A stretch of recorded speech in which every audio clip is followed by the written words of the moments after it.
Dear parents, నేను మీకు ఇప్పుడు ఒక కష్టమైన ప్రశ్న అడగబోతూ ఉన్నాను. ప్రస్తుతం మీ టీనేజర్ కి ఎవరు దగ్గరగా ఉన్నారు? మీరా లేక ఒక ఇన్స్టాగ్రామ్ ఇన్ఫ్లుయెన్సరా? మీరు మీ పిల్లలకు సంబంధించి ఎన్నో విషయాల్లో జాగ్రత్త తీసుకుంటూ ఉన్నారు, ప్రతి విషయాన్ని దగ్గర నుండి చూసుకుంటూ ఉన్నారు, అలాగే అన్ని గైడ్ చేస్తూ ఉన్నారు. కానీ వాళ్ళు మీ మాట కన్నా ఫ్రెండ్స్ అలాగే సోషల్ మీడియా ఇన్ఫ్లుయెన్సర్స్ తాలూకు మాటలే వింటున్నారు, వాళ్ళనే ఫాలో అవుతున్నారు. దీని వలన మీ ఇంట్లో ప్రతిరోజు కూడాను ఆర్గ్యుమెంట్స్, గొడవలు, అంతేకాకుండా పిల్లలు ఎటు వెళ్ళిపోతారో ఏమైపోతారో అన్న భయం కూడా మీలో రేకెత్తుతూ ఉంది. అయితే దీనికి పరిష్కారం ఏంటి అంటే అఫ్ కోర్స్ ఉంది.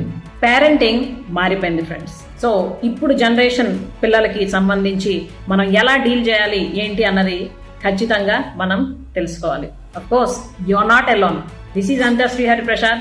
I'm a teen parenting coach. ఈ సమస్య నుండి మీరు ఒకవేళ బయటపడాలి అనుకుంటే హియర్ ఈస్ ద ఛాన్స్.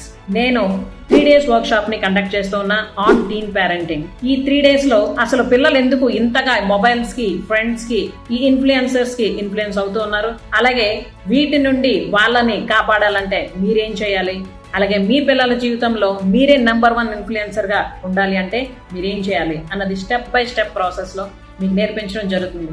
మరెందుకు ఆలస్యం? Click the button below and register now. See you there in the workshop. నమస్తే.